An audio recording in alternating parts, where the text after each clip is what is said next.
Welcome back to Car Stuff P&W. This is Jesse. We got an update on the Civic. I was having a weak pedal. I flushed the clutch fluid and it didn't make a difference. I adjusted the stroke on the dealie.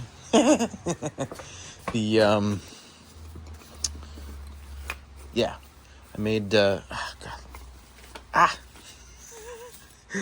I made this thing come in more, the rod, and it worked a little bit better for like, I don't know, like a minute, and then it started being weak again. And so I did some Googling, and these things can fail internally. So I ordered a new master and slave cylinder for the Civic. I got it yesterday late, but I removed the old ones yesterday in anticipation, and so they've been popped off, and now I'm going to install the new ones. So what I did to get it out was I opened up the port on the slave cylinder and just pumped out all the fluid, and then I popped off the reservoir, and then got the old slave cylinder out, or the old master cylinder out. There's 2 bolts that hold it, and then there's a pin with one of those with a cotter pin in it to hold it in place. I'll show it when I put the new one in. And then yeah, there's 2 bolts that hold the slave cylinder in underneath, and then you just disconnect the pipe off of it. So let's get the slave cylinder installed first. All right, here's the new slave cylinder. I popped off the rubber boot on it, and I'm going to use some moly grease here, and then the back of this piston, or this shaft, goes in here, and then this one pushes into the the clutch fork on the transmission, which is down there. I've got the boot on there, but there's a clutch.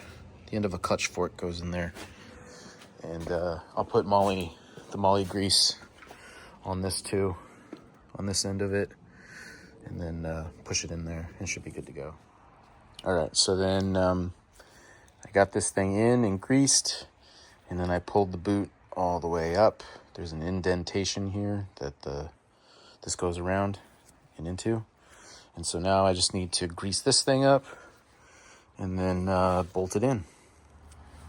All right, I've got that floppy end that got lubricated goes in the hole of the boot, and then this fitting gets threaded into the top, and then the 2 bolts go on the bottom. You can kind of see one right there, and so they're threaded in and ready to go. I just gotta tighten everything down, and then the slave cylinder for the clutch should be installed. All right, so the slave cylinder is installed. Everything's tightened down.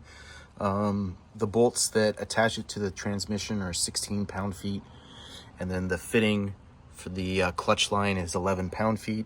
I don't have, I've only got a torque wrench for the bolts. I don't have one for the hydraulic connection, so I'm just using my pipe wrench thing there. But it's in there, and it's good to go. Ready for the master cylinder. There is a rubber gasket for it. It doesn't come with it. I'm just reusing the one that I already have. I cleaned it up. It was actually leaking, which was weird. But probably because I was like tipping it and stuff when I was taking out the old one. So this one goes down in there. You've got the fitting for the hydraulic line, and then this is actually for the reservoir, which I've got over here. It's this guy, and then here's the hose that goes between this and that. So we're gonna install master cylinder, and pretty much I'm gonna pull out these. Oh yeah, that's super wet. And I'll clean that up down there.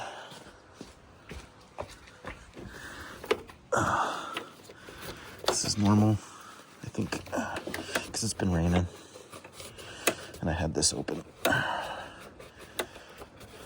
But this guy, these go into the holes like so. There's a insulation for the firewall, but it basically goes in like that. Yeah, like that.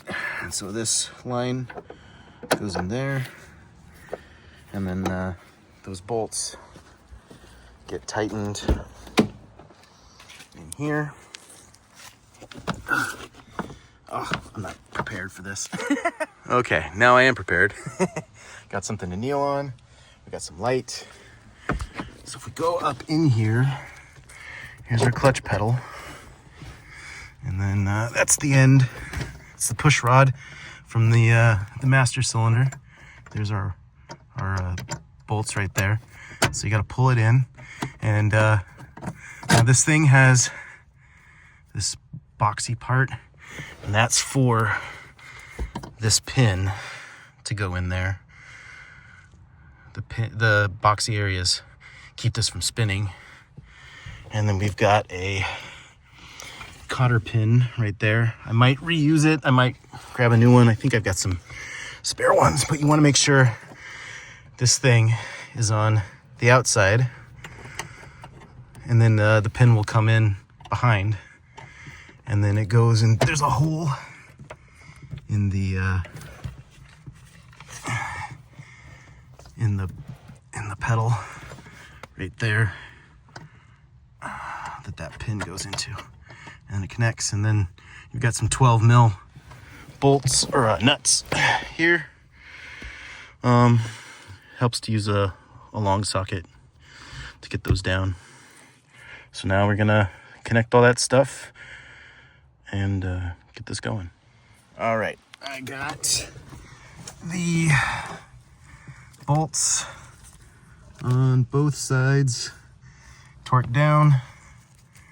I got the, I don't know if I can point and film at the same time. I got the pin in, and then I'm just reusing the cotter pin. It's fine. And then yeah, the bolts are torqued down to 9 pound-feet on either side. And then I got the hydraulic line connected right there, and I torqued that down tight. Trying not to overdo it or round it off. So now I just have to connect the hose to the reservoir and then bolt it down. All right, so I got the hose connected onto the master cylinder. Got the reservoir bolted down. The other end of the hose is on the reservoir. And then over here on the slave cylinder, I've got the bleeding bolt, what have you. I've got it loosened with my special wrench for these fittings on it. And then I've got a brake bleeder kit connected to it. So now I just need to put some more fluid in here and start pumping it through. And then once all the air is out of the line, I tighten that, put the cap on that, and then hopefully the clutch is working. I really hope there's nothing wrong with the clutch or the clutch fork in there. I don't want to have to undo all that if I can help it. So hopefully this fixes it. All right, here we go. All right, I got fluid in there. I think this disc thing is to help keep it from grabbing air.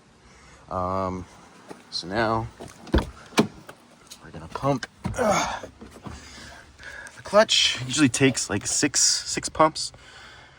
You want to do it slowly. That's 4, 5, 6. And then come over here. There's less fluid. Fill it up. There's probably nothing. Oh, yeah. You can actually see the fluid starting to come up. So I've just used the AutoZone .3. As long as you are consistent in your brand, really doesn't matter what brand you use. It's all got to conform to the standard. So as long as you're consistent, it doesn't matter. So yeah, it's doing its thing. Pump this some more. 1, 2. That's too fast. 3, 4, 5, 6. All right. Let's see. Went down a little bit, and then there's definitely some air bubbles in there, and eventually it'll come up here. So let's go pump it. Let's pump it some more, baby.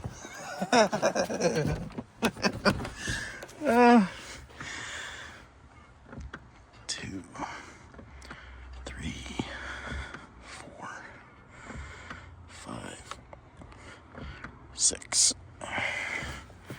Oh, one more. 7. Let's see. Because we want a fair amount of that to go through. Yeah, see? There's still air bubbles traveling up, coming out. Just let it do its thing. So we can fill that up, get the circuit completed. So I'm gonna keep doing that until we're done. And then technically, you can't see, I don't have a light. At the on the rod that's connected, that goes between the pedal and the slave cylinder or master cylinder, there's a nut to secure that. I haven't tightened that yet, in case I need to adjust the rod, but I'll do that and show that later. All right, I tightened the nut for the rod between the master cylinder and the pedal. I think I adjusted it. I think it's good. I did start it up and drive it back and forth, and it seems like it's better. I don't know if it's 100%, but the whole system's been filled up and flushed. I got the rubber tip on. I think it's better. I'll have to drive it to really know for sure, but I think it's good. I don't think there's a hose right here for the clutch hardline, so that to account for the engine moving. And yeah, I think it's good. I really hope the clutch doesn't need to be messed with.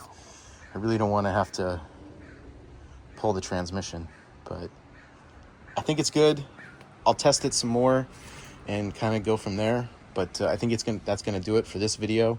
I have been working on the F-150 a bit. I found a forum posting talking about how much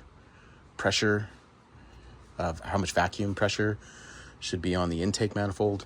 I popped off a bunch of extra vacuum hoses. I just had the MAP or the MAF sensor and the fuel pressure regulator connected, and everything else blocked off or plugged. And I checked the pressure, and it's only like 7 inches. It's supposed to be 17 to 22. And so we had replaced the upper intake manifold gasket and the throttle body gasket, but it's still happening. So there's a lower intake manifold under the upper intake manifold. And it sounds like that gasket needs to be replaced. The upper one was already cracked and broken when we pulled it. It wouldn't surprise me if the lower intake manifold gasket was also cracked and broken and nasty. So I don't know when we're going to get to it. Monday, probably this week. The owner, Ben, he works over the weekend. So even though the rain has stopped, he's not free. So hopefully we can get that handled this week, get that thing up and going. We can mess with the brakes. And then, yeah, that'll do it for this video. Give us a like and subscribe. We'll see you later.